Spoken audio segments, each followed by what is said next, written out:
Сайн байцгаана уу? Эрхэм хүндэт үзэгчдээ.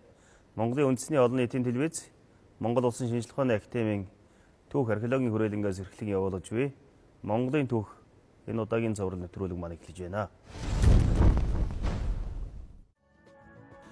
Манай өнөөдрийн нэвтрүүлэгт оролцож байгаа зочдоо танилцуулъя. Монгол Улсын шинжлэх ухааны академийн түүх археологийн хүрээлэнгийн дундад зууны салбарын эрхлэгч доктор Цэрэн Дорж. Монголын бурхан шашны гандан нэгчлэн хийдийн дэрэгдэх эрдэм соёлын судалгааны хүрээлэнгийн эрдэмтэн нарийн бичгийн дарга Отооны их сургуулийн докторант Амгалан. Монгол Улсын Улаанбаатар их сургуулийн түүхийн техникийн эрхлэгч доктор профессор Баярсайхан. Тэгэхээр өнөөдрийн бидний ярилцах сэдэв маань бол Монголын түүхийн бас нэг бага судлагдсан гэхдээ сонирхолтой одоо үе. 16 дугаар зууны Монголын түүх. Тэгэхээр Монголын эзэнт гүрний дараагийн ертөнцийг ялангуяа Чин Манжчин улсад орохын өмнөх ертөнцийг үзхийн одоо судлахад бол 16 15 дугаар зууны түүх бол ихээхэн эдрээтэй ийм үе.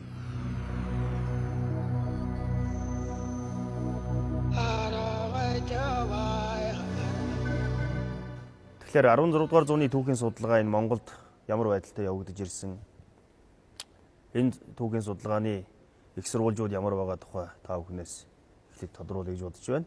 Ингээд доктор Цэрэн Доржоос 16 дугаар зууны Монголын түүхийн судалгаа ер нь Монголын эрдэмтдийн болон гадаадын эрдэмтдийн судалгаанд хэрхэн тусгагдж ирсэн бэ? За энэ 16 дугаар зууны түүх бол дараагийн шилжилтийн шинжтэй үеийн өмнөх гэдгээр нэлээд чухал тооцогдож ирсэн. За ер нь манай түүхчид бас нэлээд эртнээс судалж ирсэн юм хэсэг байгаа. За манай Ахмад түүхчид тийм ээ Дэндувгай. За тэгээ Буянчуулгангай энэ бүгд одоо судалгааны эхлэлтийг анх тавьсан улсууд байдаг. За түүний дараа одоо манай академич Нацад Дорж байгаа Гонгорхой гэдэг маш олон эрдэмтэд бол энэ үеийг одоо хамруулан судалсан байдаг. За гэхдээ яг хуу эзэнт гүрнээс хойш энэ үеийг тэгээ манжин иргэшилд орох хүртэлх энэ үеийг бол нийлүүлэл дээр үед бол бутгалын үе гэж нэрлээл нэг үе болгоод ингээд нийтлэн ингээд багцлаад баг 200-300 жилийн түүхийг ингээд багцлаад авч үзэж ирсэн байдаг. Харин бол сүүлийн үед бол энийг бас дотроо бас нэлээд хэдэн үе шаттай байна гэдгийг бол нэлээд анзааран ингээд судлах болсон. За ялангуяа сүүлийн үед энэ шинээр энэ архивын болон сурвалжийн энэ материалууд бас судалгааны эргэлтэд орсноор бас энэ үеийг бас нэг арай өөр байдлаар авч үзэх нь боломж нэгдэж байна л да.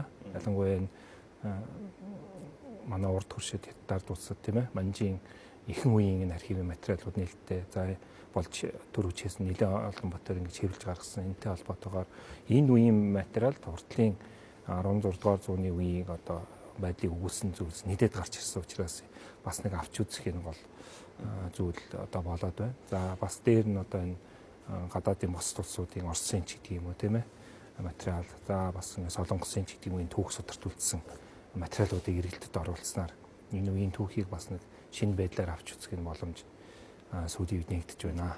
Тэгэхээр 16 дугаар зууны Монголын түүх бол мэдээж сая одоо доктор Цэрэн Дорж хэлдгээр бол сурвалж их багтай. Нилээн тачир тийм ээ. Тэгэхээр энэ үеийн хятад сурвалж, бусад хэлний сурвалжаас гадна бас Монголын түүхчдийн хожимын одоо бичсэн ч гэсэн тэр үеийн түүхийг бичсэн юм уу? Тэр тухайн үед яасан бичсэн бүтээлүүд бас нэлээд байгаа. Энэ түүхчлэгийн тухай доктор Баярсайхан бас тодруулж өгөх. За тухайн үед бол яг 16 дугаар зууны үед амьдарч байсан хутагтаас эцэн зогсон зүрхэн унтайж, гүйж зорж, саж дондоо гээд томоохон түүхчдийн нэр болуулан бас үлдэж хоцорсон байгаа. Тэдгээр түүхчд бол бас тодорхой хэмжээгээр өөрсдийнхөө Монгол улсынхаа түүхийг өөрсдөө бичээд уламжлуулж үлдээсэн байх гэсэн юм таамаглалыг бол зөвшөөрдөг. За энэ ч мөн бол тэр 17 дугаар зууны үеийн томоохон түүхийн зохиолуудаар илэрч гардаг. Тухайлх юм бол 2 янзын алтан товч, шар тууж, эрдний товч, асар ширтийн түүх гээд энэ түүхийн зохиолуудын бол гол агуулга нь 15-аас 17 дугаар зууны үеийн түүхийг бичсэн байдлаар бол илэрч байгаа. За тухайлх юм бол тухайн үеийн түүхийг бол төлсийн байдалтайгаар бол найруулж бичсэн дөрвөн ойрд Монголыг дарсан тууж, ууш хунтайчин тууж гэж шилэгддэг энэ зохиол байж байна. Хуван нагварлын тууж байна. Энэ хоёр зохиол бол тухайн үеийн яг улс төрийн байдлын бол илэрхийлэл болж дөрвөн ойрд Монгол довтлсон, зүүн Монгол дөрвөн ойрд довтлсон энэ дайны түүхэн үйл явцыг бол харуулсан, туульсын чанартайгаар бол найруулж үзсэн ийм зохиолууд байж байгаа. За дээрэс нь мөн цахар гаралтай уран тангараг 50К гэдэг хүний бол бичжүүлтээсэн гэж үзээд байгаа. За хожим бол хэд хэдэн удаа хуулж бичснээр бол бидний үед уламжлагдсан Чакраварти алтан хааны төрлийг хуулах Эрдэнэ тоног лимиг судраар шүү гэдэг энэ зохиол бол бас уламжлагдж ирсэн.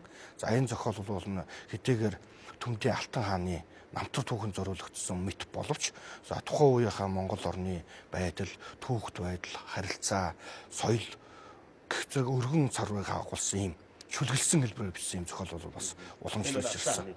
Энэ бол алтан хааны тууч тийм ээ. Ерөнхийдөө бол төхөмчлөлт нэрлэдэг. Тэгэхээр 16 дугаар зууны Монголын түүхийг судлахад гол Хятад, Солонгос, бусад хэлний сурвалжууд. За мөн одоо Монгол сурвалжууд. Тэрнээс гадна тухайн үед Монголд одоо орж ирсэн хүчтэй дэлгэрсэн бурхан шашин. Бурхан шашны одоо Монгол оронд бурхан шашин дэлгэрсэн олон одоо бүтээл зохиолууд дотор бол энэ үед одоо бурхан шашин хэрхэн дэлгэрсэн тухай, бурхан шашны одоо тухайн үеийн нөхцөл байдлын тухай бас төвд хэлний сурвалжууд нэлээд байна уу? Ер нь бас энэ бас аясаад хамааруулж үзэхээр сурвалжууд байж болохоор байна. Тэгэхээр нэр дэртэнтэн одоо Заваад Амдунган алтан дэвтэр тийм ээ, Дарамдалаа гүшийн одоо бурхан шашин дэлгэрсэн төөх, Гүн гомбжийн одоо бурхан шашны төөх гэдэг эдгээр зүйлүүд ашигласан номуудыг одоо харах юм бол эртний Монгол болоод төвд хэлний сурвалжуудыг нэлээд ашиглаж үзсэн байна. Одоо Аюуш гүшийн одоо орчуулсан алтан гэрэл судрын орчуулгын төгсгөлийн шүлгийн үг. Тэгээд эртний 13 зууны Шарвсангийн орчуулсан орчуулгыг дахиад шинтгэж орчуулсан 1500-аад оны дундад орчуулсан орчуулгын төгсгөлийн үгнүүд дээр байгаа олон шин мэдээнүүдийг бол бурхан шашны түүхийн их зохиогтой бол оруулж өгсөн.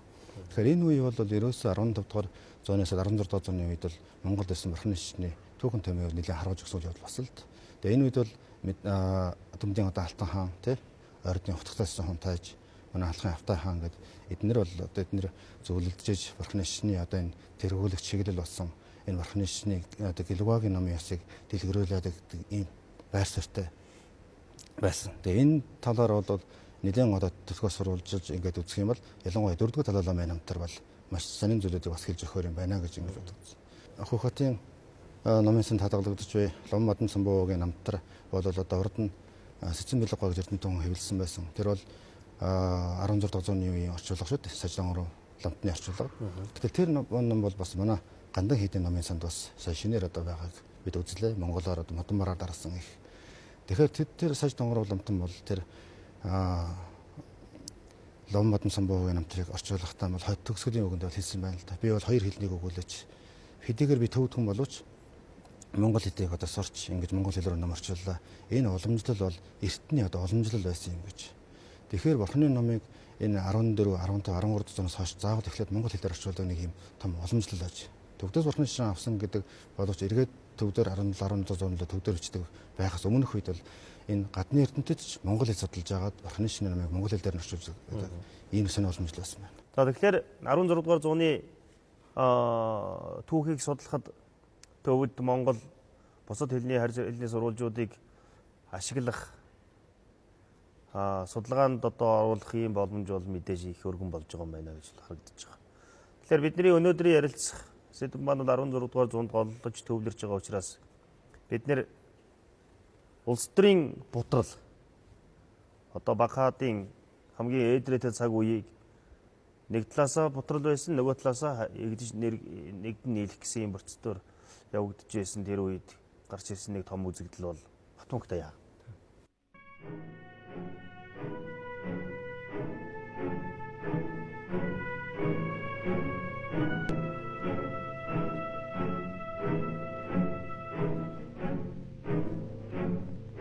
Миний хөө улс улдын нэмийг юунд төхөнө? Амар төвшин байхыг хүссэн надад ямар асгарч хоцрогцсон. Архаж хэвдэх ясыг дэд дэнгэр чимэд тэдний бурууг эзэн богд. Тэгэхээр Батмунх Даян хааны ярихын өмнө тухайн үеийн монголчуудын нийгэм Улс төрийн зохион байгуулалтын тухай Цэрэндэрж доктор тодруулсан. Ямар одоо систем тоогдож ирсэн, ямар одоо нийгмийн бүтэц зохион байгуулалттай байсан талаар бас нэг хүмүүс үзэгчдэн маань сонирхож байгаа. За эзэнт гүрэнээс хойш бол одоо Монголын эрх баригчид Монгол нутагтаа буцаж ирсэн. За тэр үед одоо монголчууд үндсэндээ нэг хэдэн томоохон хэсгээс бүрдэж байсан гэж ингэж үздэг. За хамгийн түрүүнд бол Монгол 100 Монгол гэж одоо бид нэр түүхийн судалгаанд нэрлэдэг. За Монгол бол одоо 6 түмэн гэдэг ийм 6 түмэн Монгол. Тийм 6 түмэн Монгол гэдэг ийм 40 түмэн Монгол байснаас тогоон төмөрхөн 6 түмнийг одоо авч гарч Монгол нутагтаа ирсэн гэсэн ийм одоо домогтой. Яг 6 хэсгээс бүрдэж байсан. Тэгээ энэ дотор бас дотроо баруун 100 гарт хуваагдаад баруун 3 түмэн, зүүн 3 түмэн гэж байсан. За баруун 3 түмэнд бол Ордос түмэн тийм ээ. Тэгээд асууд харчин нийлээд бас нэг түмэн. За төмөд түмэн ийм 3 түмэн. За зүүн 3 түмэнд бол Цахар, Халах, өнөөгийн одоо Халах. За тэгээд Урайхай гэсэн ийм 3 түмнээс бүрдэж байсан. Тэгээд их хаана одоо бас томилсон Жонон гэдэг хүн бол энэ баруун 3 түмнийг ер нь ерөнхийдөө захирдаг байсан. Тэгээд одоо дээр томилсон. Хаан томилсон. Дээр хөвгтэй Алтан ургийн хуу. Тэгээ Алтан ургийн голцоо одоо дараагийн хаан ширээнд суух хүн юм уу эсвэл хааны дүү ийм хүмүүсийг одоо захируулсан байсан нь одоо бас нэг дараагийнхаа энэ бэлтжижсэнтэй бас холбоотой юм шиг байгаа. Тэгээд үүнээс гадна бол одоо ойрд буюу баруун монголчууд байсан. Баруун монголчууд бол энэ үед бас 4 түмэн гэж нэрлэгддэг. За 3 дахь том хэсэг бол Урайхан 3 харуул гэж. Хуучин бол одоо Яон улсын үед эзэнт гүрний үед бол эзэн Чингис хааны дүү нарын удмынхны тийм ээ захирч байсан. Одоо Отчхон, одоо Хачуун энэ улсуудын билгүүтэй захирч байсан энэ зүйл Мэн улсад ерөнхийдөө дагаж яваад Мэн улсын одоо хилийн харуулын үр гүйцэтгэх болсон байдаг. Тэгэхээр энэ Урайхан 3 харуул гэж монголчууд бас. За үүнээс гадна одоо 100 Монголд бол хорчин гэх мэт тийм ээ 6 түмэнд багтдаггүй бас их одоо хасрын хугацааны эдийн захирсан том ийм аймагуд байсан. Үндсэндээ нэг ийм Зарим судлаачид хорчин 7 дахь түмэн гэж. 7 дахь түмэн ч гэж одоо хорчин түмэн ч гэж нэрлсэн байдаг. Иймэрхүү байдалтай байсан. За Батмөх Даян хааны хувьд бол 15 дугаар зууны сүүлээс одоо сүүлд хаан ширээнд суусан боловч түүний үйл ажиллагаа тийм ээ 16 дугаар зууны их үед холбогдсон. За Батмөх Даян хааны одоо хийсэн гол одоо зүйл юу вэ гэхээр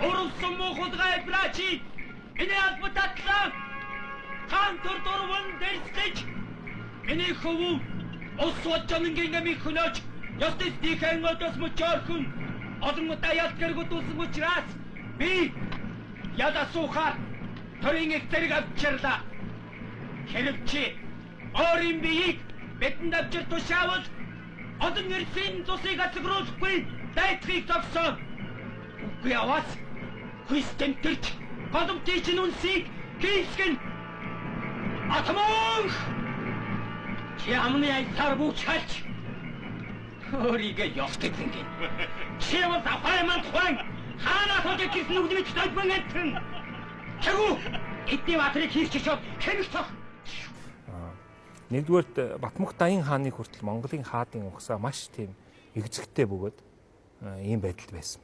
Хаашаач иргэж болохоор өөр одоо угсааны хаад одоо суудаг үе суудаг. За зарим нь одоо томоохон ноёд бол одоо хааныг бараг ингэж тийм ээ түрээ нийт төдий байлгаж өөрөө одоо гол эрх мэдлийг хэрэгжүүлдэг юм байсан. За түүнээс гадна энэ яг хааны угсаа бол маш хүн цөөтэй, хүүхэд цөөтэй, ихэл сайндаа 3 хүүтэй юм байна. За Батмөх Даян хаан суугаад 11 хүү төрүүлснээр энэ одоо Чингисийн Алтан ургийг одоо бэхжүүлсэн гэсэн. Өөрөөр дахиж хизээч энэ тасарч алга болохгүйгээр бэхжүүлсэн нэг өргөжүүлсэн одоо батжуулсан гэж ингэж хэлж байна. А түүнээс гадна нөгөө 11 хүүхэд бол Мандухай хатнаас. За Мандухай хатнаас төрсөн ч бай, Баг хаттаас төрсөн ч бай. Нийт 11 эрэгтэй хүүхэд зөвхөн эрэгтэй хүүхэд. Тэгээ эднэр хааны одоо Чингисийн удмыг ингэж бэхжүүлсэн.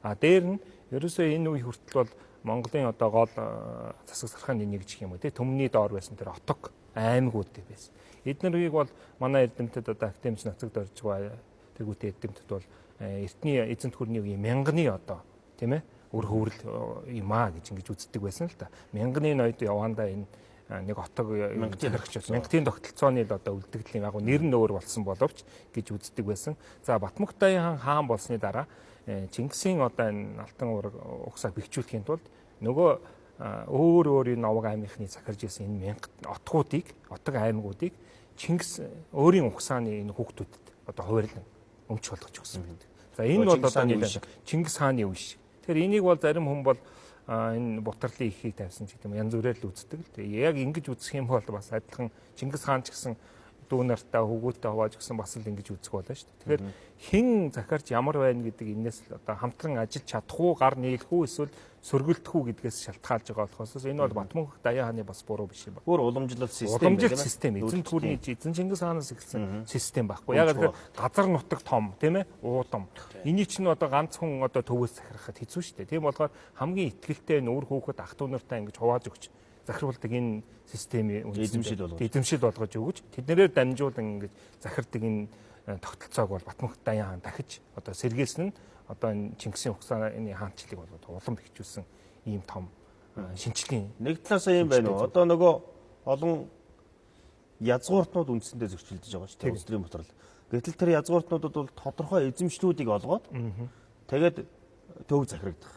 Тийм болохоор нөгөө харьцангуй олон тэмцлүүд бас жаахан саарга төвлөрч гэх ийм юм тийм ээ. Яг хоёр талтай байна чинь. Нэгэнт өөрийн ихтгэлтэй энэ дотн улсуудаа хувааж өгсөн учраас нэг талаар тэд нар бол хамгаалан суух боломжтой яг найдвартай гарт өгсөн. Нөгөө талаар нөгөө хувааж авсан тэр ах トゥ үр хөвгт ч гэсэн нэгэнт л одоо эзэн Чингис хааны угс хаан гэдгээрээ бас хэрвээ ингээд амбицлаад явбал бас тэднэрт нэг эрх мэдэл одоо бас олгогдох юм бас байгаа байхгүй. Даян хаан. Даян хаан гэж нэрлэсэн тийм ээ. Даян хаан гэдгийг бол сүүлийн үед яаж манайхан Дайван гэдэг үгнээс тийм ээ. Дайван буюу Монголын эзэнт гүрний үеийн хэлдэг Ихван гэдэг тэр хятад чуудад зориулсан нэр гэж үздэг сүүлийн үед. Ерөөсөө Монгол бүрэн тийм ээ. Монголчууд бол Монгол их Монгол улс гэдэг. Энийний одоо сэргээх зорилготой Дайван гэдэг үгийг сэргээлээд Даян гэж одоо өөрөөр хэлбэл тэр сайхан эдэрхэг хүчрхэг болсон үеийг одоо дахиж сэргээх зорилготой энэ нэрийг өгсөн байдаг. Тийм утгатай тийм ээ. Тэгээд Даян хаан гэж.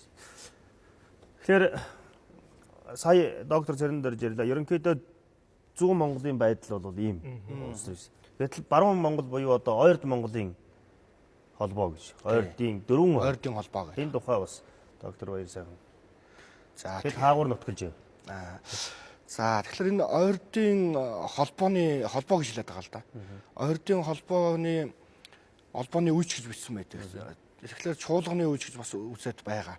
Тэгэхээр ерөнхийдөө бол яг н Ойрд гэдэг нөхдүүд маань бол ерөнхийдөө зүүн Монголоос тасарч салан тусгаарлсан байдлаар бол бөөгнөрсөн нөхдүүд юм шиг харагдаад байгаа юм. Тэр Дуваа сухрын үеэс ч юм уу, Хожим бүр тэр 1437 онд Тоон тайш Ойрдын холбоог байгуулахад тэр хошуу, торгууд, Баядгад аймагуд цугларсан ч юм уу. Энэ утгаар нь бол тэр Цорс Өөлд аймгийн Сорс овгийн Тоон тайшийн бий болгосон тэр холбооны засаг гэдэг бол өөр бусдын довтлогооноос өөрсдөө хамгаалах гэхдээ хин нэгний захиргаанд орохгүй. Ийм чуулганы маягийн чуулганыг ахлаач буюу хан нь бол тэр Ойрдын холбоог удирддаг. Ойрдын холбоонд аймаг болгон төлөөлөл оролцдог. Дотоод асуудлаа бол өөрөөсөө аймаг дотор шийдэх боловч гадаад асуудал буюу хамгийн гол нөгөө өөр бусдын довтлогоог бол нэгдсэн байдлаар эсрэг үүсгэх. Энэ байдлыг шийдсэн юм Ойрдын холбооны байдлаар ингэж оршиж байсан баг.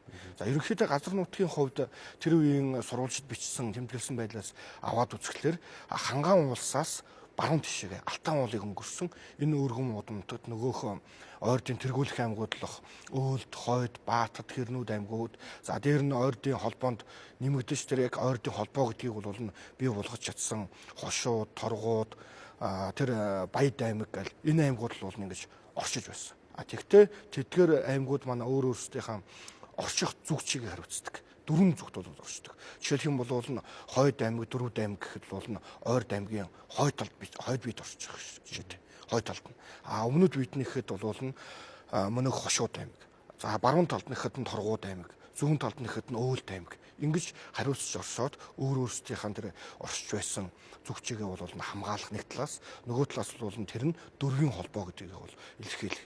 Ийм байдлаар бол Ойрдын холбоо оршдог. За тэгээд Ойрдын холбооны эрх барих дээд байгууллага бол чуулган дарга буюу хан бол ахалдаг. Тэр 1437 он чуулганы анхны хан бол тогоон таш байсан. За түүнээс уламжлаад тэр 1541 онд бол тэр тогоон ташийн удмын онгоц тэр зүүн монголчуудын буюу Төмдийн Алтан хаан, Ордсын хутагтаасан хүн тааш нарын тогтолцоонд өртөг хүртэл бол ахалж байгаад за тэр 1541 оноос хойш бол Хошууд аймгийн тэр Бүүгөө Мэрзэ, Ханаа ноён хонгор, Байбагас Баатар нар бол ингэж үе үлрэн бол чуулганыг бол ахлах болсон байж байгаа. За ийм шинжтэйгээр бол ерөнхийдөө ойртын холбоо бол уршин тогтноод тусдаа нэг бие даасан мэт харагдавч ерөнхийдөө бол их хааны бол захиралгыгаа хүлээн гэхдээ дотроо бол тодорхой хэмжээгээр нэг бие даасан байдалтай гарна. Ийм ойртын холбоог бол ойртын бүрэлдэхүүнд байгаа энэ аймагуд бол Чорсууд толгой. Өөлд аймгийн Чорс угах юм байна. Гэхдээ хошууд бол эрхийг нь хасрын угсааны. Нөгөө өөлдүүд маань хүчин жоохон буураад ирэнгуут нь тэр хошууд аймгийнхан бол эрхийг нь бол даваад чуулганараа болоод эхэлж байгаа. Сая энэ чуулганы хан гэж ярьлаа л да. Тэгэхээр энд ойрдуудын дотор бол ер нь энэ түрүү миний хэлсэн 3 үндсэн хэсэг гэж тийм ээ. Баруун зүүн Монгол одоо өрийн хай. Энэ бол яг хуу тухайн үедээ сүүлд манжи үед бичигдсэн Мин улсын судар гэдэг зохиолд бичсэн энэ англи л да. Тэгээ ингээ 3 хэсэг болоо салцсан гэж ойлгож болохгүй. Мингийн сурвалжид тэр мингийн сурвалжийг бол Чин улсын үед бичсэн байдаг тийм ээ. Яг хуу ерөнхийд нэг ингэж иймэрхүү байдлаар одоо ямар нэгэн юм чинь тоомлох ингэж багцаалж ил ингэж авч үздэг ш. Тэрнээс энэ 3 хэсэг бол салаад явцсан гэж ерөөсөө ойлгож болохгүй. Бүгд Монголын их хааны одоо захиргаанд байсан бас энийг бол анхаарах хэрэгтэй. Тийм. Ер нь тэгээд яг үе юу ингэж нэг салан тусгаар бие таахыг оролцсон. Гэхдээ тэр үед нь бол энэ их хаан бас ингэ эргүүлээд тийм ээ захиргаанд оруулдаг юм. Дээр нь хан гэдэг юуны хувьд бол ерөөсөө манайхан бичсэн тэр Чингисийн ухааны зарчим гэж байгаа тийм ээ. Эзэн Чингис хааны удмын хүн л өөрийгөө хаан гэж нэрлэх хэрэгтэй. Тийм болохоор дөрвөн ойрдын энэ бүрдүүлэх тэр холбоог бүрдүүлэгч аймагуудад үе үед өөр байсан. Тэр дотроос Чингис хааны дүү хасрын ухсааныхны одоо тэргүүлсэн Хошууд аймаг л анхандаа хаан гэдэг цолыг хэрэгжилжсэн байдаг гүүш хааны дээдс тийм ээ гүүш хааны дээдс кинон дээр гардаг. Бус нь бол хан гэдэг энэ цолыг хэрэглэх одоо боломжгүй ийм байсныг бас дурдах нь зүйтэй байна. Тэр Батмөх Даяа хаан бол одоо хаан ширээн заларсны дараа хөл хөсөр гар газар тавиулсан ийм хаан.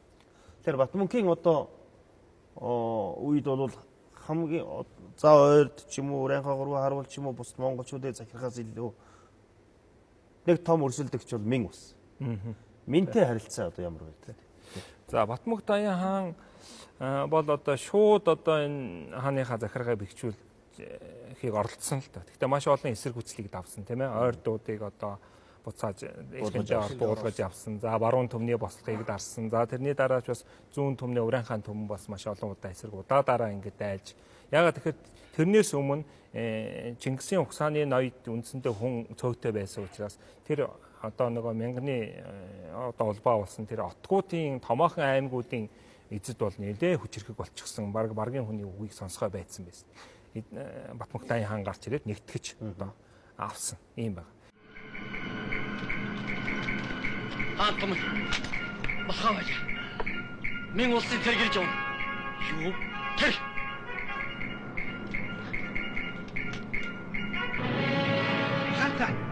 Ибраташ өдөөс яваад очихлаа. Хорвогч.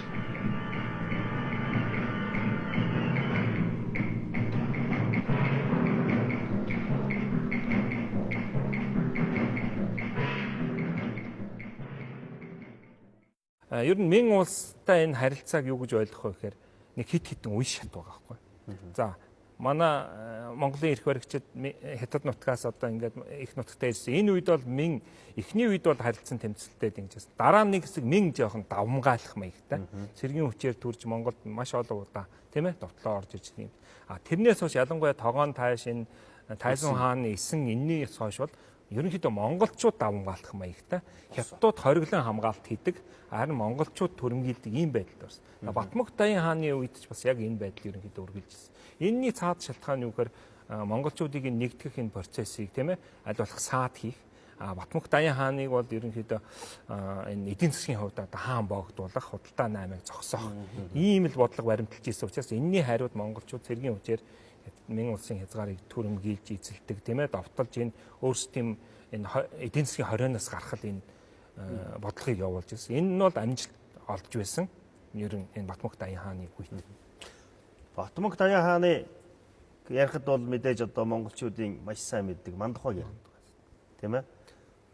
Зарим хүмүүс бол Мандухайс эцэн хатан гэж байгаагүй гэж.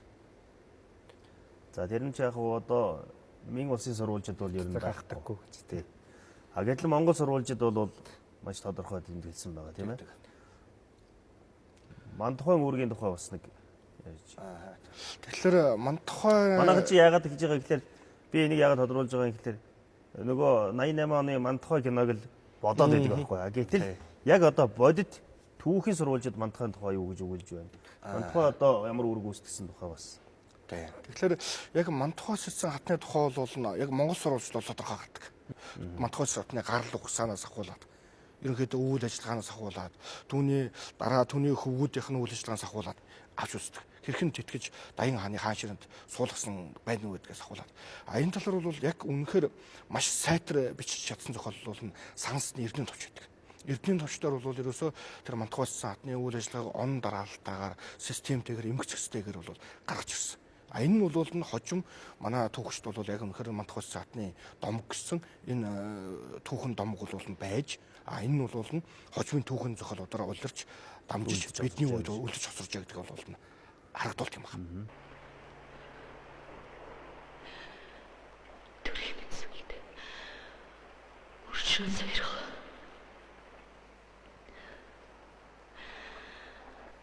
Өчүүгний Мандухай миний. Өчүүг тогтон хайрал. Харлаг мөрөний зүсэн үл ялгах газар гэрэлдэг үлээ би. Асрын өрөө хийж гуйлаа намайг. Асрын өрд очих юм бол харин ч муу нэр үлдэж хамаг эвдрэлийн үүднээгдэн. Эцэг хааны үр балчир эцгийн жолоонд гаргахар идүүгээ цагт эрээг төрхөмсөх имийн жаргалаас олны тусыг хичээлээ. Туургын улсаа горч тулгар төрийн алхах хаваас төгсөлд миний эзгүй хоцорч тусгаар нэрийг алдгаас юм ээ. Хаан эзний халихын сүдэрт ханы ам салах үед хүрвээс хамаг Монголын заяа гомдож харийн хөл дэвдэх босов. Өргөн үдий чинь өртөөлөн бой. Өндөр босгой чинь сэргийлэн суй. Үлзэд галын чинь өмгөөлөн тахи. Өргөө улсын чинь хамгаалан сахи. Хөрлөгийн сүлтаны өмнө өргсөн тангаргааны яцх үед хүрвээс өндөр тэнгэрийн нэг үлсэлгүй цаазаар өчүүхэн намайг гисгэн зэрлүүл. Тэгэхээр за энэ 16 дугаар зууны ихэнх хагаст бол энэ Батмунх Даян хааны бодлогыг бий юу гэж үздгийг гэхлээр Юан улс орж ирснээс хойш хоёр шалтгаан. Нэг нь бол үндсэндээ алтан ураг бараг амьд тасарч байгаа ийм үе. Энийг бол ахиж одоо маш хүчтэй тасрахгүй болгосон. Магадгүй 1937 оны хэлбэгдүүлэлт болтол тулан угсааг одоо ингэж тавьж гисэн. Хоёрт нь бол үндсэндээ энэ Бутарлын гол үед нэг монголчуудын нэгдсэн төрийг нэгтгэж авахгүй байсан бол ер нь бас хожимын одоо энэ олон монголчууд бас тэр ус хэвээр үлдэх байсан уу юу гэдэг нэг эдрэхтэй тийм ээ. Магадгүй тэр үед үнэхээр Бутраад алга болсон бол чин улс манжинаар бол тийм ч их зовхгүй байсан байж магадгүй. Тий. Тэгэхээр энэ үед ийм хоёр зүйлийг бол Батмунх Даян хаан үнэхээр босгож ирж тэр асар хүчтэй төрж байсан Мянган улсыг зогсоож нэг хэсэг бол баг Даян хааныг харагдах хэмжээнд хүртэл болгож ирсэн. За энэ үеийн дараа Монголын нийгэмд орж ирсэн нэг том асуудал бол бурхан шашин. Тийм ээ? Одоо яалтч байхгүй. Зарим судлаачид бол бурхан шашны энэ үеийн дэлгэрэлтийг бол хоёр дахь дунд үеийн дэлгэрэлт гэж үзэж байгаа. Зарим нь бол одоо энэ бол ер нь жинхэнэ одоо сонгодог маягаар дэлгэрсэн дэлгэрэлтийн үе гэж тийм ээ хамгийн одоо тий. Тэгэхээр энэ бурхан шашны одоо дэлгэрэлт жохом яагаад одоо бурхан шашныг монголчууд хүлээж авах болов? Монголчуудад одоо энэ бурхан шашин ямар одоо байдалтай нэвтэрч орж эхлэв гэдэг. Энэ тухай бас амгалан Тэгэхээр Орхон шин дэлгэрсэн энэ төгөн сурвалжуудыг үзэж явахад бол ерөөсөө Монголын та тэр үеийн ирж тэр нөгөө Алтан хаан орцогтой орцын утгаас унтааж тэргүүтээ. Тэгэхээр эдгээр хаад ноёдууд маань нийлж хагаад ерөөсөө Монголын эзэнт гүрний төрийг байгуулъя гэдгийг зорьсон шүү дээ. Тэгэхээр Йонсын төр эзэнт гүрний төрийг байгуулах төр бол нэг талдаа бол арга талаасаа бол төрийн их цааз, гадна тал нөгөө дотор талдаа бол номын цааз хоёроо энэ хоёрыг авч явах хэрэгтэй гэж.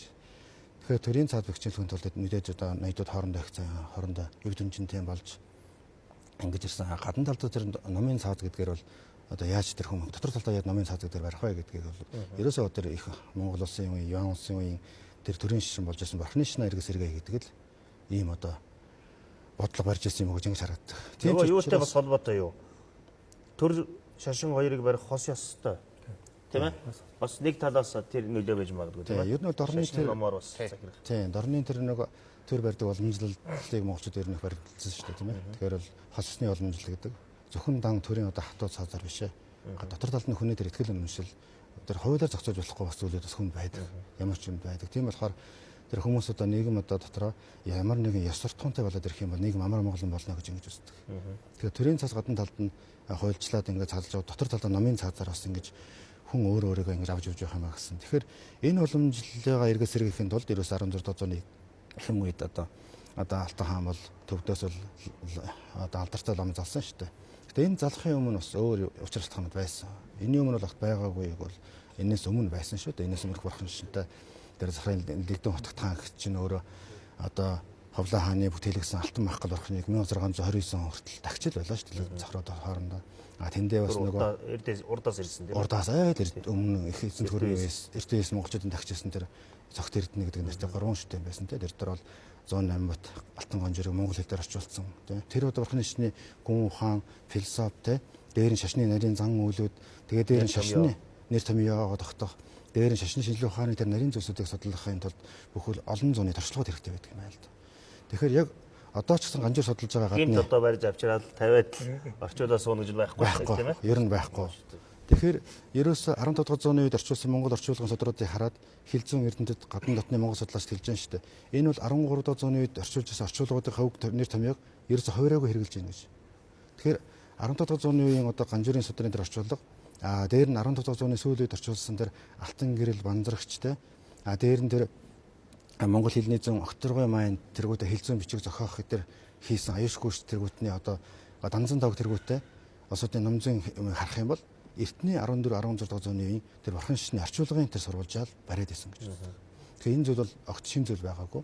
Хэдийгээр Монгол дотор хаад одоо хоорондын жижиг тэмцлүүдээс болж Орхон шишин маань нэг хэсэгт ороод ирсэн боловч эргээд 16 дугаар зууны үед эргээд Орхон шишнээ бол тэгэхээр энэ бас сонин судалгаа байна л да. Ер нь бас бид нэр одоо сүүлийн үед гэж бодож байна тийм ээ. Яагаад гэвэл энэ 16 дугаар зуунд гинт одоо харийн шашин орж ирээд монголчууд хүлээж аваад гинт орчуулга хийгээд гинт Орхон шашин бүтээгээд байсан биш. Бүр одоо бараг нарийн яриул эзэнт гүрний үеэс. Тэ их Монголын үеэс эхлээд монголчуудын шүтэж биширч тэр Орхон шашинтай ойлголцож Орхон шашны ухааныг танин мэдж тийм ээ орчуулга олон одоо ёсны зан үйлийг дамжуулсаар харин энэ үед бол жинхэнэ одоо тэр язгууртнуудын дунд төр ёсны хувьд хүчтэй дэлгэрч одоо өргөжүүлсэн бас нэлээд төгс байдлаар өргөжүүлсэн ийм байдал үүссэн байна. Тий, ер нь тэгж хийж болно. Одоо Алтан хааны одоо төвдөөс цааж ирсэн тэр Гэлугагийн одоо их хамгийн шилдэг эрдэмтэн лам Судан жимслэмтэнтэй бол хөхнөрийн газарт бол тусгай хийд барьж одоо уулзж байгаа шүү дээ. Тэгэхээр тэр хүний зүгээр залаад уулзалж одоо уулзах дан залж уулзах бол нэг өөр хэрэг.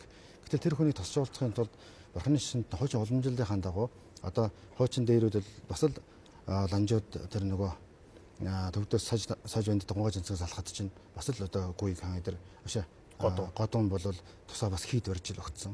Яг тэр уламжлалаар бол Алтан хаан бас л тэнд тэгчин шонхорлон гэдэг хийдийг цавчаал нэртэй газартууд байгуулж уулзсан шүү дээ. Тэгэхээр энэний дараагаас бол хөхтөд бол хөхтийн их 100 хийдэг 1578 онд байгуулж ингээд яг энэ дээрээс үндэслээд хөхтийн тэр далан хаар ууланд бас л одоо олон сүм хийдүүдийг байгуулсан. Байрны нутагт болохоор зэрэг тэр байранд бас нэг хийд бий. Одоо алдартай бас нэг хадан дээр нэг хөвтэй бурхантай. Дээр нь ашаад бас нэг аршин агуу гэж бас тэр үеийн бас эртний хийд байна. Энэ үед бас ингээд Монголын нэг хэдийгээр ингээд томоохон ламтангуу залаад ингэж байгаа боловч урдын нөгөө нэг төвдийн бас бурхны шишний тэр Гармавагийн урсгал, Сажавагийн урсгалын хийдүүд Монголд уртагт байгаад байсан. Тэр шинээр бол шинэ гарч ирж байгаа тэр урсгалынхаас нь дэмжиж авсан болохоос урд нь бол монголчуудын тэр боломжтой Саж Гармавагийн хийд байгаад байсан. Шинэ гарч ирсэн нь бол зонхоо. Бог зонхын шинийг авч байгаа. Тэгэхээр бог зонхын шинийг авах бас олон нэг бас үнс байсан. Ямар шалтгаан? Тэр бол ингэж үзэж байна ерөн судлаачид. Ер нь бурхны шишин тэр Сажава Гармавад гэсэн бурхны шишин яг энтгэгт байсан бурхны шишний анх ихээсээ жоохон хазааж номд өөрчлөгдөж юм уу да гэсэн ийм одоо төвдөд дотор нэгдүгээр хоёрдугаар тэр ер нь бол ёс зүйнх номоос голлсон дээр нь тарины ёсоо голлсон ийм одоо шин шишин авъя гэж ингэж үзсэн. Ер нь Саж Гармаа бол тэр сахих сумаар сахих юм уу ямар нэгэн ёс цаац одоо сахих тэр хэлбэр нь доройтоод дан одоо хатан цугаа уулын цугаа бяцлаа хийгээд эрдэм болоод тэрүүгээр одоо томоохон ламнар болоод ингэж байсан шүү дээ. Тэгэхээр төвдөд дотроо бол бас бурхны шинтгэл хийгдээд тэгээд энэ нь бол одоо хамгийн зөв урсгал нь байна гэж бас авсан. Монголчууд авсан байна. Тэгэхээр энэ монголчуудын тухайн үед за төр ёсны одоо хүчтэй дахин нэг нэгдэл төвлөрөл юм болж байна. Нөгөө талд энд бас ярихгүй байж болохгүй нэг юм бол нөгөө бидний өмнө ярьдаг байсан бүрэлдэхүүний улсууд маань юу болсон? Тий. За би сая ярьсан дээр бас нэмээд нэг жоохон тодруулах хийчээ. 16 дугаар зууны сүүлээр бол энэ Монгол бурхны шашин дахиж ингэж хүчтэй дэлгэрэх энэ бол сая бас хэллээ шүү дээ. Энэ бол ерөөсөө уламжил тасарсан юм биш ээ. Энэ улбаа эзэнт гүрний улбаа ингэж явсаар хагаад энэ үе дахиж ингэж сэргэж гарч ирж байна. Нэг өөр урсгал. Өөр урсгалаар. Тэгэхдээ бүр анханасаа бол яг ингэж тэр урсгалын яасан гэсэн юм бас байхгүй энэ дээр тийм ээ. Монголын их стэд саад ноёд бол жишээл Төмөн засаг таан бол улааны урсгалын ламыг залж исэн байх жишээ. За иймэрхүү бодлого. Тэгэхээр энд дэлгэрсэн ямар одоо юу байна гэхээр шалтгаан хэд хэдэн үндсэн суур шалтгаан байна гэж ингэж үзэж болно. За нэгдүгээрт бол тухайн үед байсан тэр манай уламжлалт бөө мөргөл гэдэг тухайн үеийн одоо нийгмийн хэрэгцээ шаардлагыг хангахаа бас болж ирсэнтэй холбоотой. Нөгөө монголчуудын уламжлалт маань. Тэгэхээр заавал нэг тийм шинэ хүчтэй шашин одоо тэр үед үзэл суртал хэрэгтэй. За хоёрдугаарт бол монголчууд энэ Батмөх Даян хаанаас Шингисийн алтуур хүчирхэгжээд ингэсний дараа бол бас энэ улс төрөө хүчирхэгжүүлэхийн бодлого явж исэн нэг талаас. Нөгөө талд энэ төвдийн талд бол бас тийм ээ нөлөөгөө хэлэх монголчуудын шашны хүчийг одоо биш цэргийн хүчийг улс төрийн хүчийг ашиглаж энэ шашин суртахуунаа бас дэлгэрүүлэх юм нэг хоёр ингэж яг хоёр талаасаа нийлсэн учраас энэ маш амархан ингэж дэлгэрлийг олсон юм шиг одоо ингэж санагддаг. Ер нь судлаачид 14 дугаар зууны шашин дэлгэрсэн байдлыг харахад бол талд тавьсан төмөр шиг явсан шүү дээ. Маш хурдтанч явсан. Тэгээд энэ онцлог нь юу гэхээр өмнөх үеийн дэлгэрэлт бол жишээлбэл зөвхөн язгууртны хүрээнд тодорхой бүр тэр баг хааны ордонд ингэ дэлгэрж байсан бол үүний дараа бол нийт одоо ард олны хэмжээнд дэлгэрсэн. Дахиж одоо хязгаарч шаарилж яахгүйгээр ийм том зүйл болсон. Өмнө нь одоо хаад тэр үзэл санааг барьж штэ. Одоо бол бүр Монгол төмний хэмжээнд. Тийм төмний хэмжээнд дэлгэрсэн.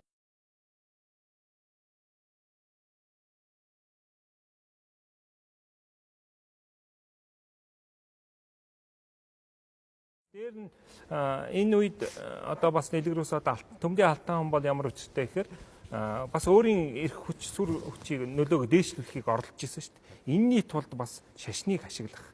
Эртний тэр Ховлын хаан Пагвал амын тийм ээ тэр төр шашныг одоо хосолсон энэ ёсыг бас дахин дэлгэрүүлэх гэдэг энэ үүднээс одоо ингэж дэлгэрүүлсэн байдаг. Энэ байдал бол бүр явах юм бол нярун ус жужааны баг урагшаа явна. Тэгээд одоо бүр хөннөөтэй холбож үздэг шүү дээ.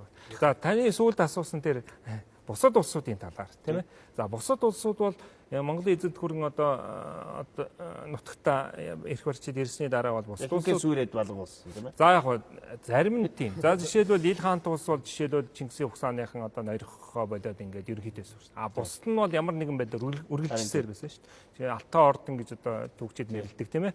Орос энэ зүгт баруун зүгт байсан, баруун хойд зүгт байсан улс бол үргэлжилж явсаар байсан. Ялангуяа энэ Оросын төрд маш их нөлөө үзүүлж исэн. Энэ бол тийм ээ Оросын нэгдэлд одоо маш их нөлөө үзүүлж исэн. За сүүлд бүр бараг 16 7 дугаар зуун иржиж задарч тийм ээ хэд хэдэн хаан улс хуваагдсан. За цагаатаа улс гэж чинь цагаатаа улс бол ингээд явсаар байсан тийм ээ. Бүр одоо 18 дугаар зууны үед хүртэл цагаатаа угсааныхан байж байгаа шүү. Тэгэхээр энэ мэтэрийн эзэнт гүрний улбаа энийн бол явсаар байсан. Энэ зөвхөн энэ улс төр төдийгүй соёл хэл энэ төвшөнд бол өөрөөсөө бид нар ярьсан тийм ээ. Одоо жишээлбэл монгол хэл гэдэг бол зөрчид энэ манж нарын дунд төрийн албан ёсны хэл. Монголчуудтай харилцах, гадаадтай харилцахад энэ монгол хэлээр захиагаа бичдэг яв.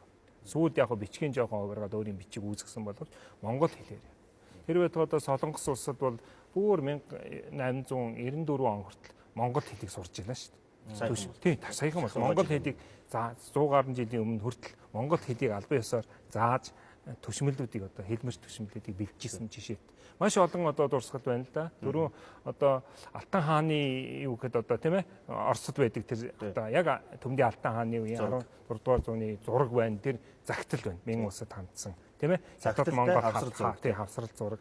Энэ сонин баримтууд одоо бүр бас одоо энэ үеийн сурвалж юм бас байхгүй гэсэн бас биш л дээ. Одоо цаашд бас тэр би яагаад асуусан гэхэлэр бид нар чинь нөгөө бүрэлдэхүүний улсуудаа ерөнхийдөө мартчихдаг. 15 6 дугаар зуун болох. За одоо ер нь бол эдгээр биш болсон гэдэг. Гэтэл яг сая Цэрэндэр докторын хэлдгээр бүр 18 дугаар зууны сүүл 19 дугаар зууны их хүртэл явсан нөгөө Кримийн хаант улс гэж. Тэр одоо хаадууд чинь нөгөө Чингис хааны угсаа, Бат хааны угсааны хаттаас авж одоо хаан суудаг. Хэрвээ Чингис хааны угсааны юм уу тэр хаттаас одоо хаан суугаагүй хүн бол эрх мэдэл байхгүй. Тийм. Хүлээн зөвшөөрөгддөг. Тэр битгийл 3 дугаар яваан чинь өөрөө Чингис хааны одоо угсааны хатангүй учраас удаа хүндээ хаан ширээгээ 3 жил өгөөд тэгээд тарсан улсуудаа нэгтгэж эргүүлж авсан шүү. Тэгэхээр монголчуудын нөлөө сая бас Цэрэндэр докторын хэлдэг шиг бүр 18 дугаар зуун хүртэл тэр цагаатаа хэл тийм ээ дундад Азийн ертөнцид монголчуудын нөлөө байсаар байсан. Тэгэхээр энийг бол бас мартаж харахгүй байж аргагүй юм аа гэсэн санаагаар хэлж байгаа. Мэдээж харилцаа жаахан багассан байж магадгүй. Төрний тэр бас тэр нэг Мянган улстай харилцаж явах үед бас Мянган улс бас бодлогоороо бас хуучин монголчуудын орчуулж исэн монгол хэл дээр байсан номуудыг бас барлаж тараад Монголтой одоо харилцаагаа их сайхан наримталтай болгохын тулд гаргаж ирсэн байдаг. 1502 онд одоо Манжширийн алдрыг өгүүлэхээ буюу одоо бидний мэддэг Жамбал цанжид гэдэг одоо оюун ухааныг одоо гэгэрүүлэх сударгаж байдаг. Тэгээ тэр судрыг бол бас 4 хэл дээр дээр орчуулсан орчуулга Монгол Улсын номын сан тэргүүтэд хадгалж байдаг. Тэгэхээр энэ бол бас л яаж яах зэрэг нөгөө хуучин Монголын их эзэнт гүрний үеийн тэрх одоо монгол хэл дээр одоо ном хэл сурах, монгол хэл дээр шашин номын орчуулга хийх тий ямар нэгэн монгол хэл дээр заавал ингэж яадаг энэ бурхны шинэ судалдаг юм зүйл байна шүү дээ. Зүгээр миний хувьд бол сонирхож байна. Энэ үеийн бурхан шашин монголчуудын үзүүлсэн нөлөө болвол магадгүй энэ буддизмын одоо нэг хүчтэй бас цаашдаа оршин тогтоход маш том үйлдэл үзүүлсэн юм болоо да гэж бод. Ялангуяа монголчуудын дотор орж ирснээрээ тийм ээ. Ийш олон газар тараах бас хөгжүүлэх тийм байдал үүссэн болов уу гэсэн. Одоо шилбэл Далай лам гэдэг нэрийг энэ үед өгсөн үү? Тэгсэн. Далай ламын одоо институтс гэдгийг чи одоо монголчууд анх гаргаж ирсэн шүү. Бий болгосон тийм ээ. Одоо Төмдийн Алтан хаан бол тэр Содном Жамцад 3 дугаар Далай лам гэдэг цолыг үүргэсэн.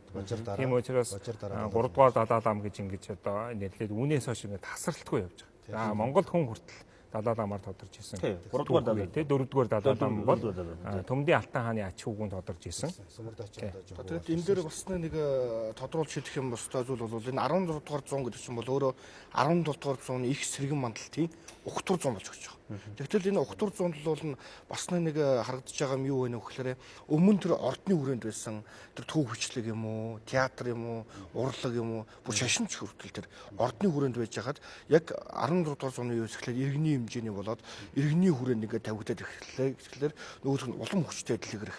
Нөгөө 17 дугаар зууны том бүтээлүүд гарах 17 дугаар зуунд олон сүм хийдүүд баригдах. Энэний бол бас их угтур нөхцөл үндэс нь болсон болов уу гэж харагддаг. За бурхан шашин дэлгэрсэн. Бурхан шашин дэлгэртэл бурхан шашныг одоо би шууд бурхан шашин руу бас яаж та дараа нь бас өмнө хээр. Тэгэхээр Чингис хааны шууд угсааны тэр дандаа одоо халах түмний тийм ээ дотроос халахын дотроос нөгөө Автай хаан маань гол одоо бурхан шашин дэлгэрүүлэх үйл явдлыг хийж байгаа. Тэгээд анхны хийдийг хуучин хар хорны төөрөн дээр байгуулж байгаа. Энэ бас нэг учир жамсан байна тийм үү? Ер нь их учир шалтгаан бий. Тэгэхээр ер нь бол одоо Монголын цогт эрдэнэ гэж хинэн зүйл байж л дээ. Ер нь бурхан шинтэй орнуудын хувьд хамгийн эрхэмлэн хүндэлдэг тэр бурхан багшийг одоо эртний бурхан багш тэр бурхан багшийг залаад тэр бурхан багшийн тэр шүд шарил эрдэнэ тэргүүднийг одоо хадгалж нэмэлдэг зүйлүүдийг бол эрдэнэ зөө гэж эрдэнийн одоо зөө бурхан гэж ингэж нэрлэгддэг юм нэр томьёо байж. Тэгэхээр та анзарж байгаа ласын зөөч гэдэг юм уу? Үгүй бол хөхтийн зөөч гэдэг юм уу? Үгүй бол одоо галдан зөөч гэдэг юм уу? Тэгээ зөө гэдэг нэрээр нэрлэгдсэн олон нандин газар мөргөлийн ормон гэсэн газар биш үү? Гол газруудыг хамгийн гол газруудыг нэрлэдэг.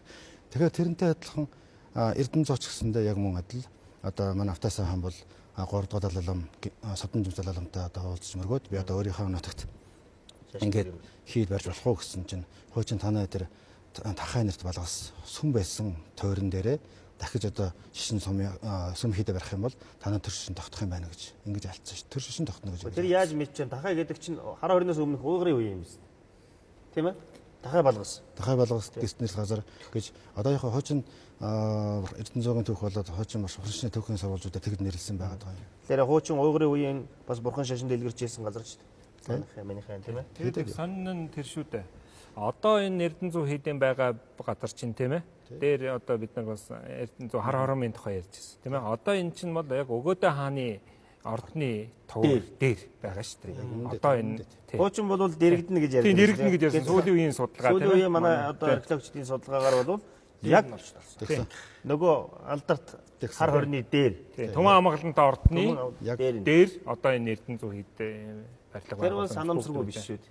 Тэр санамсаргүй байх зүйл биш. Одоо 300-ийн үүдний чулуу одоо олон юм дотор чинь нөгөө хуучин бичээс тэр хөшөө чулуу бүгдийг ашигласан шүү дээ. Одоо тэр өнтершөлөн гомдржийн хөшөө тэр хоёр шарил байгаа шүү дээ. Тэрний наадлын EVS систем тэр шатнууд дандаа нөгөө гэрэл хөшөөний хагархнууд байсан шүү дээ. Тэгэхээр эн чинь нөгөө л бидний ярьж байсан харьцангуй мартагдж байсан Монголын голомт тулсан газрыг дахиад сэргийж байгаа. Бурхан шашны үүднээс хараа тийм ээ. Тэр байхгүй. Тэгээд тэр Эрдэнэ зөө хийдийг 1585-86 оны хооронд байгуулсан гэж ингэж үздэг. Тэгээд энэ үед бол Өөзөн дархан гэдэг ноён монгол хүн одоо удирдах тэр ажлыг хийж байгуулсан. Гэхдээ бол урдаас бол Гомон Нансуу Самлаа намсуу гэж хоёр одоо хүн төвшмөл хүмүүс ирж оролцож ингэж Эрдэнэ зөө хийдийг байгуулсан. Эрдэнэ зөө хийдийг байгуулцаад анхныхын цоржоор бол одоо Ширэт цоржлам гэдэг монгол хүн бол суусан. Тэгээ энэс хойш бол одоо Эрдэнэ зөө хийдийн одоо тэргүүн Ширэт лам нарыг болж Эрдэнэ зөөгийн Ширэт ламын хувилгаад гэж ингэж тодруулсан. Тэгээ үеийн үед Автай хааны ордог байгуулж тийм ээ. Тэгсэн Автай хааны өөрийнх нь өргөөг байгуулж тэгээ энэ Автай хааныг өргөөг барьдаг уламжлал эргээд сүм хэд одоо нүгдэлж явах ч гэсэн алдаагүй. Яг л богдын одоо хүрээний дэргэд одоо богдын баруун өргөө гэдэг чинь их хүрээний баруун өргөөч Автай хааны өргөөний бол Монголын галгалмд яваад байсан шүү дээ. Тэгэхээр энэ 16 дугаар зуун бидний одоо хамгийн бүрхэг харанхуйч гэх юм уу одоо тийм гэж байсан үе маань харин эргээд харвал Ренессанс сэргэн мандалтын үе. Тийм. Их тийм ээ. Европт хөдөлж байсан манайд бас хөдөлж байгаа. Тийм юм харагдаж байгаа.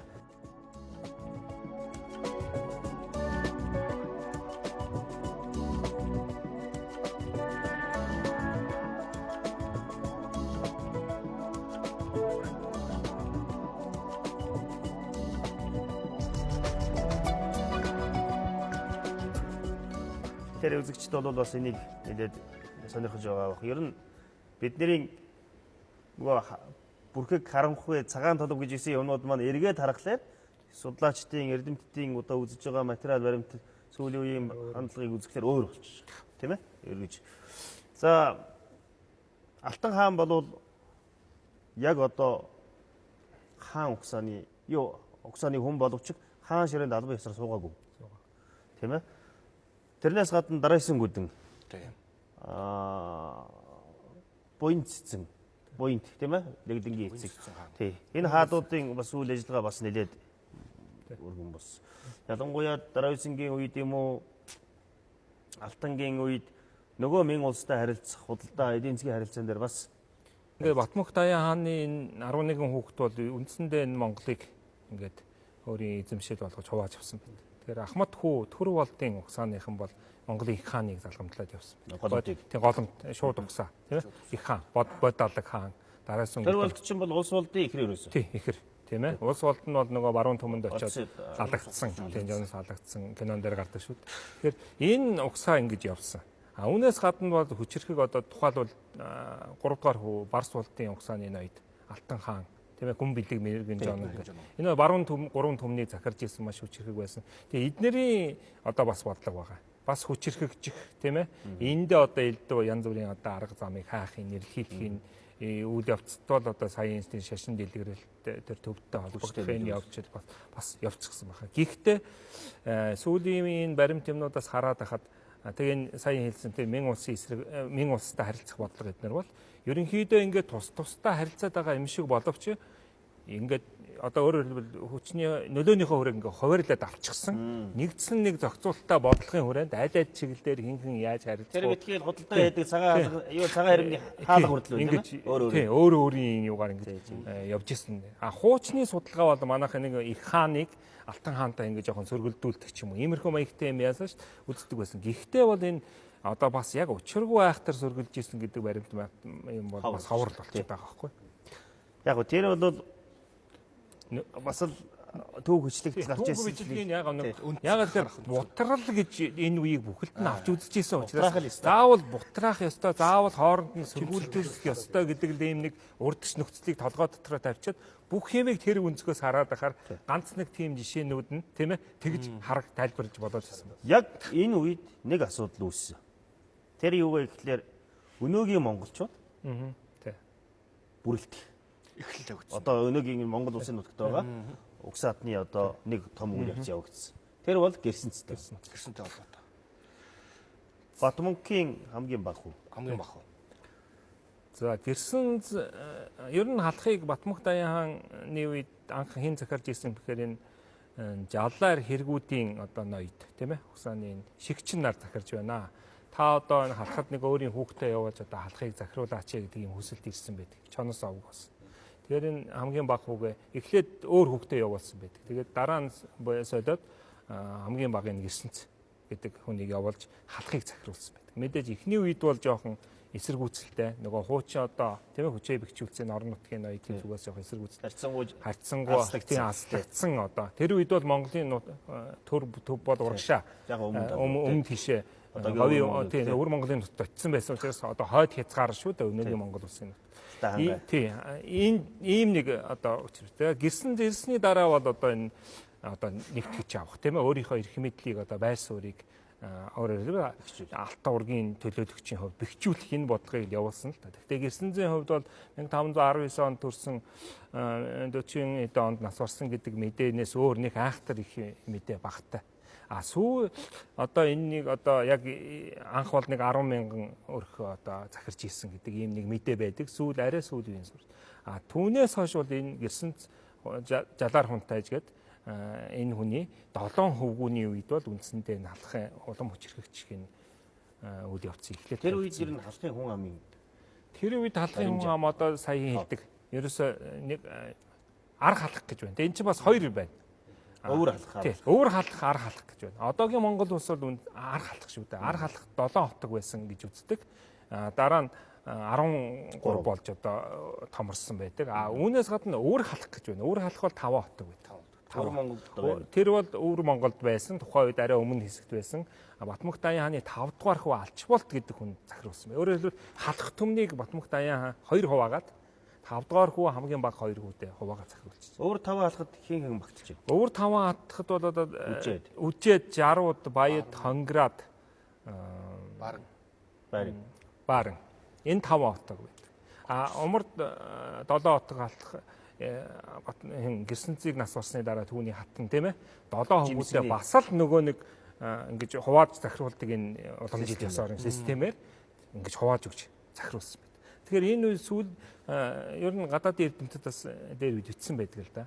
Халах бол яг энэ анхны үед бол жоохон хүчин буураа байсан. Яагаад тэгэхээр түрүүн бас хэлсэн тийм ээ. Энэ хангаа алтай энд бол ойрдууд одоо ерөнхийд бас нутгалж ирсэн учраас нөлөөтэй байсан учраас халахын одоо гэрсэнцийн үед бол нэлээд хүч буураа. Энэ хизээ ингэж халахууд нэлээд хүч авч авбаа гэдэг бол Төмдийн Алтан хаан. Төмдийн Алтан хаан энэ халахын ноёдод нар маш өргөн харилцаатай байсан байдаг.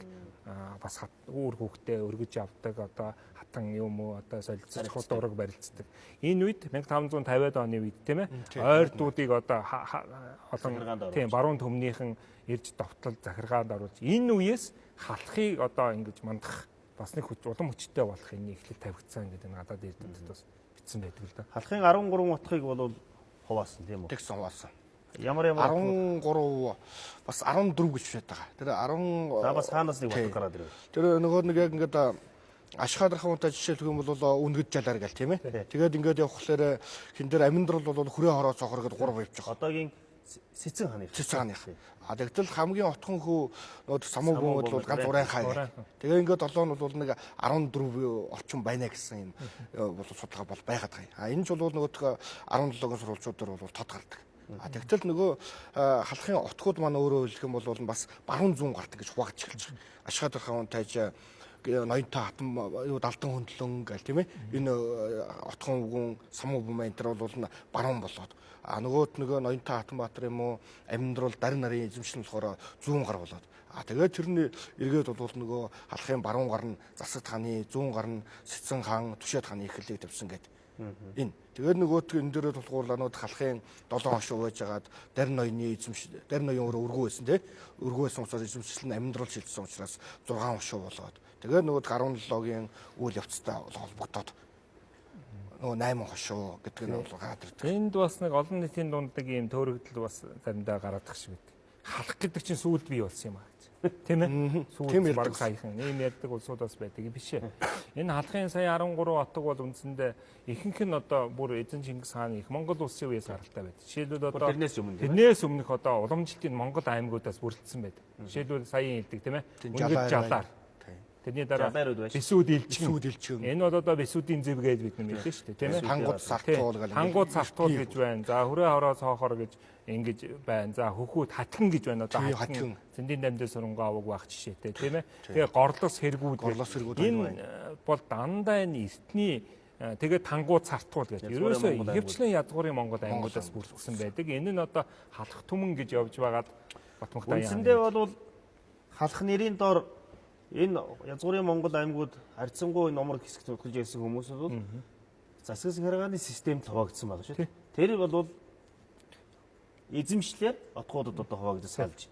Түүнээс биш бол цоо шин юм авчираад шинэ усаатан бүрдүүлсэн юм бол биш. Биш. Хуучин одоо жишээлбэл жалаарууд бүр эрт үеэс одоо ирсэн. Тэр битгий сартуудууд 13 дугаар зуунаас орж ирсэн сартуудын суурин дээр л одоо монголчсан. Тэд нар бол Илжигэн тий. Хуучин Монгол аймагуд байсан. Тэгэхээр энд бас үзэгчд бол бас зөв ойлголт авах хэрэгтэй. Тэгэхээр бидний яриа бас төхөж байна. Ер нь 16 дугаар зуун бол улс төрийн хувьд, шашин соёлын хувьд, мөн одоо худалдаа гадаад бодлогын хувьд бол бас дахиж нэг харах юм үе байна гэж харж болохоор байгаа. Ер нь энэ үеийн одоо онцлогтой шашин соёлын одоо өв, шашин соёлын одоо төв хүчлэгийн дурсгалуудын тухай бас нэмж хэлж хөө тийм. Тэгэхээр ялангуяа тэр төвдийн гармаа орсголын одоо ирж ирсэн лам нарын гармаавын түүх гэдэг номууд тэгээ Сажавагийн түүх гэсэн номуудыг харах юм бол бид 17 зуунаас хойш бол эднэртэй харилцаагүй болсон учраас эднэртэй тэр төв төл дээр байгаа сурвалжуудыг бид авч үзэхгүй орхисон юм байна. Тэгэхээр тэднийтэй хэрвээ одоо харилцааг нь эргэж одоо гармаавын түүхүүдтэй тэгээ Сажавагийн түүхүүдийг үзэх юм бол 17 тэр шашны урсгалын бүтээлүүдтэй танилцах юм бол Монголын бурхан шашны түүхийн одоо нэлээд одоо юм үзэж болохоор дам бурхан шашин живч тэр үеийн монголчууд тийм ээ. Тэгээ бас давхар сони юмуд нь болохоор зэрэг дам бурхан шашны юм уу гэхээр зэрэг бас бурханы шашны уран зохиолын одоо номууд бас хэвлэгдэн орчуулж ирсэн ийм одоо сонин зүйлүүд бас байна л да. Жишээ нь Үлгэрийн далай гэдэг ном. Тэр бол одоо Үлгэрийн далай дээр нь одоо бидний одоо тэр эхийн ачааг хариулсан судар сүүлд нь одоо молом таны эхийн ачааг хариулсан судар гэдэг нэрлэг. Тэр бол эртний одоо бурхан шашны номууд. Дээр нь бурхан мөкшийн 12 зохион өдөр гэдэг бол айл 14 15 зууны үед хичнээн дахин хэвлэгдсэн номууд байгаа байхгүй. Тэгэхээр 1700 16 зууны үед гарч байгаа номууд бол өмнөх үеийн хэвлэгдсэн тэр номуудыг дахиж шинэ барлаж хэвлээсэн. Шинээр модон бараар хэвлэжсэн. Энэ баварын хэвлэлүүд байгаа юм. Гэтэл уг суур орчуулгуудыг харах юм бол нөгөө нээж тойны нээж тойнгуудаа бол өөр 16 зууны одоо их үеийн хүн шүү дээ. Тэгээ нээжтэн авид гэдэг одоо лам бол ойрдоос гарч тэр хүн намтар тийм ээ. нээж тооны намтар нээж тооны байгуулсан зүүн орны одоо өвөр далайн хар уулын өвөрт байгуулсан хийд хорчинд байгуулсан хийдүүд бол дандаа монголоор ном уншлахтаа ийм хийдүүд байгаа шүү дээ. Тэгэхээр энэ үед бол бас бурхны шашин бол үнэхээр монголчуудын одоо үзэл санааны гол чиглэл болж дээр нь нийгмийг амар амгалан одоо байлгах тий нөгөө одоо тэр аян дайнуудын хөл дээр цуцсан ядарсан ард түмнийг тий нэг амраах сэтгэлийн одоо ийм нэг амрагмалан гэдэг хол үзэл бас дээр нь бас энэ нийгэм дөрөйтныг одоо хүний үзэл одоо бодол их дөрөйтхоор хүн одоо нийгэм дөрөйтөг гэж үздэг. Тийм болохоор тэр үзэл бодлын сэргээхийн тохиолдолд энэ шишнаа дэлгэрүүлээ хүч дэлгэрүүлээ гэдэг энэ бодлогыг ч бариад байсан нь бол 16-д харгалж ирсэн нь харагддаг. Тэр үеийн монголчуудын. Тийм. Тэгэхээр тэр бол зүүн урагшаа ингээд одоо зүүн орнд байсан захар одоо дээр нь жишээлбэл хавь тэрнээс өмнөх үеийн одоо тэр монголчин тий тэр харчин орчин нутгуудад байсан эртний сүмүүд бол 15 16 дугаар зуунд бол хэвээрэж байсан. Одоо ч орт төрн бас байна шүү дээ. Тэгэхээр манай Эрдэнэзүү бол бас мөн адил. Тэгэхээр Автайсан хаан мөн Бурхны шинэ Эрдэнэзүү хийдэг байгуулахын өмнөхөн бас төмөнхөн сайн ноён ч гэсэндээ тийм ээ. Бас Бурхны шинэ дэлгэрүүлэх хэсэг оролдлого хийсэн шүү дээ. Тэгэхээр төмөнхөн сайн ноёны одоо таалуулсны дараа нь бол дараагийн тодорсон тэр төмөнхөн сайн ноёны таалуулсны дараахан бол нэгэн том лам бол төрлөө гэж байдаг. Тэгэхээр тэрийг бол Зайванд Монголын одоо халахын Зайванд дутагтын анх туудын явуулгаан гэж ингэж бас нэрлэгдэгч байна шүү дээ. За түүхчлэгийн ямар бүтээл? За яг 16 дугаар зууны үед холбогдох түүхчлэгийн бүтээлүүдгээд аваад гэх юм бол бид нар бол хамгийн түрүүн бол Алтан хааны туужаа болно дурдах хэвээр. За хэдийгээр яг тэр хааны туужийн хамгийн анхны их нь одоо хаана? Хамгийн анхны их бол бидний үед боломжтой. За одоо тэр 1984 онд Жөрөнгөгийн хэвлэлсэн тийм ээ хятад хэвлэлсэн тэр их хэмтэр хүртэл бол хожим бүр 18 19 дугаар зууны үед бол хуулсан. Энэ их бол уламжлагдж ирсэн байж байгаа. Тий. Тэр одоо бас 16 дугаар зууны үед холбогдох цагаан түүх байж байна. 4 арга мөн цагаан түүх. Хэдийгээр 13 дугаар зуунд зохиогч үздэг боловч бидний үед уламжлагдсан юм бол яг л энэ үед тэр Барнашир гэдэг хүнд байсан ихийг хутагтаассан унтааж бол нэм засварлаж яг тэр хууль дүрмэнд нь нийцүүлээд тухайн цагт нийцүүлээд цагаан цэцний дээдс тийм ээ. Тэлэн цэцгэн. Бас их за ямар ч байсан үзэх бол ийм сурвалж байгаа. За хамгийн төгсгөлд нь бол зарим дэж доктораас асууя. Ер нь энэ хятад сурвалж, Мин улсын сурвалж, Солонгос сурвалж. Бас дундад Азийн сурвалжуудад бас мэрцээр юм бий тийм ээ. Энэ сурвалжуудын материалууд эд өлгийн зүйлсүүд бас байдаг л байна. За яг 17 дугаар 6 дугаар зууны ингээд сая бид нэгтгэхэд ингээд өгөх юм бол ер нь бас харьцангуй монголчуудын сэргэлтийн үе байжээ. Оюун санааны хувьд эдийн засгийн хувьд ихэд одоо Мин улстай одоо тийм хэвийн харилцаа тогтоож тийм ээ ингэсэн байдаг. За бас хөхнуур шар угуур гэх мэт газруудыг эзэлж авсан байдаг. Газар нутгаа бас тэлсэн байдаг. Ингэж бас үзсэн. Тэгэхээр бас нэг харьцангуй сэргэлтийн үе байсан шүү. Энэ үеийг бол ингэж дүгнэх хэвээр хааны явахсаа батчих бигцэн. За сурвалжийн хувьд гэх юм бол ер нь энэ үед нөгөө түрүүн хэлсэн сурвалж нэгэнт материал харьцангуй бага учраас бид нэр гадны сурвалжид бас нэлээд түшигэл судалгаа хийдэг.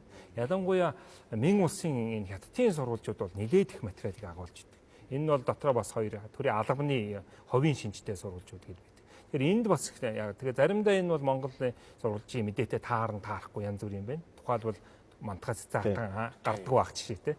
Гэтэл энэ бол байхгүй тэр хүн байгаагүйс биш шүү дээ. Заавал гарах ч бас алавгүй юм бүгд тийм. Тэгэхээр энэ одоо бидний олон хэлний сурвалж, Монгол сурвалжууд, төвд шашин соёлтой холбоотой зүйлсүүд энэ бүгд маань нийлээд бол 16 дугаар зууны дүр зургийг бол харуулах бүрэн одоо суурь явж байгаа. Бүрэн боломжтой. За энэ цагаатаа хэлээр үлдсэн бас сурвалжууд байна. За арай өмнөх үе юм да 15 дугаар зууны үед яасан энэ Монголын одоо улс төрийн байдлыг бичсэн хаадын ухсааг бичсэн энэ нарийн сурвалжууд бас энэ баруун талд байдаг. За Солонгос сурвалжийн нэг онцлог юу гэхээр Монголыг байнга ингэж ажиглаж исэн байдаг. Яа Мин улстай хийсэн тэмцлийн тэднэр бол монголчууд дахиж хүчирхэгжин мандаж гарч ирнэ. Бэлтгэлтэй байх хэрэгтэй гэдэг энэ бэлтгэлийг хийж байгаа учраас маш сонин мэдээнүүд бас байдаг. Нэг том байхгүй ч гэсэн их сонирхолтой мэдээнүүд бид нэр энэ үеийн судалгаанд авч ашиглах юм бол нэг өгч тодруулах тийм боломж байна. Тий. За хэрхэн мөндөд үзэгчтэй Монголын үндэсний олон нийтийн телевиз Монгол Улсын шинжлэх ухааны академийн түүх археологийн хүрээлэнгээс эрхлэн явуулж буй Монголын түүх соврол нэвтрүүлгийн маань энэ удаагийн дугаар 16 дугаар зууны Монголын ертөнц байлаа. Ингээд маш сонирхолтой судалгааны үр дүнгууд мэдээ тэр үеийн түүхийн тухай түүхчдийн одоо судлаачдын байр суурь ямар байгаа тухай танилцуулсан та бүгдэд баярлалаа. Ингээд энэ удаагийн дугаар маань үгээр өндөрлөж байна.